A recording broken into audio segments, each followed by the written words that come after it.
and welcome to the Honeyed Spoon. I'm so excited that you're here with me today because this is actually my very first video. I started this channel to share with you something that's really personal and important to me, which is cooking and baking with an anti-inflammatory focus. So what does that mean? An anti-inflammatory diet is using foods that help calm the body instead of stressing it out. Things like whole grains, fruits, vegetables, spices, and natural sweeteners, while avoiding ingredients that can trigger inflammation like dairy, processed sugar, and highly refined oils.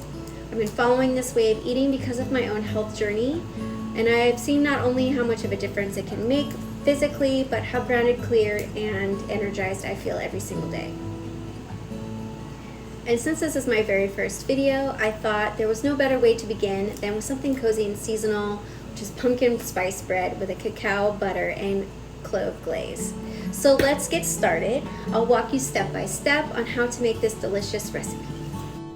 For this recipe, you're going to need 1 3/4 cups of whole wheat flour, a teaspoon of baking soda, half a teaspoon of baking powder, half a teaspoon of salt, 2 teaspoons ground cinnamon, a teaspoon of ground ginger, half a teaspoon of ground nutmeg, a 1/4 teaspoon of ground cloves, 2 large eggs, half a cup of honey, half a cup of unsweetened applesauce, a 1/3 cup of avocado oil, a cup of unsweetened pumpkin puree, and a teaspoon of vanilla extract.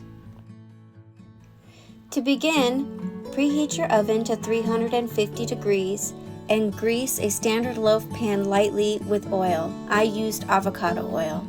In a large bowl, you're going to whisk together all of the dry ingredients: the whole wheat flour, baking soda, baking powder, salt, cinnamon, ginger, nutmeg, and clove, and you're going to whisk everything until it's evenly combined. In a separate bowl, whisk the wet ingredients: the eggs, honey, unsweetened applesauce, avocado oil, pumpkin puree, and the vanilla. Whisk until smoothie and glossy. Pour the wet ingredients into the dry ingredients and gently fold with a spatula until just combined.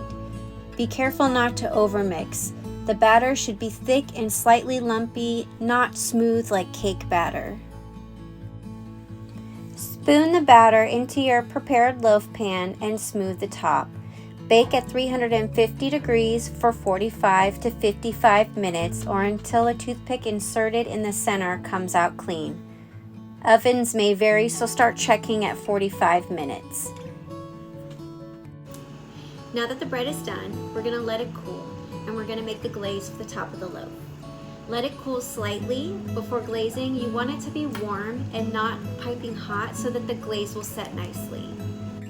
To make the glaze, you're going to need 2 tablespoons of cacao butter, gently melted, 1 tablespoon of pumpkin puree, 2 tablespoons of honey, half a teaspoon of ground cinnamon, a pinch of nutmeg, a pinch of clove, and 1 teaspoon of vanilla extract.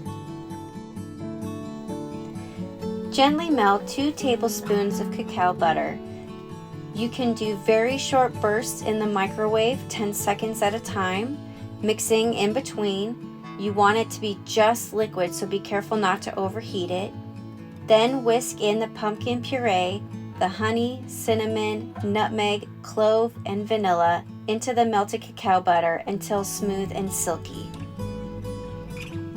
While the bread is slightly warm, pour the glaze over the top and spread gently with a pastry brush or spatula.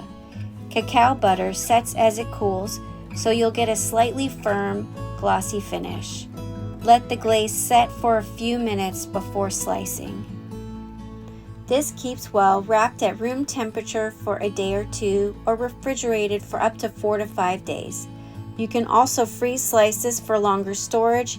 Just thaw and warm before serving. Thank you so much for joining me on my very first video. I hope you really enjoyed making this pumpkin spice bread.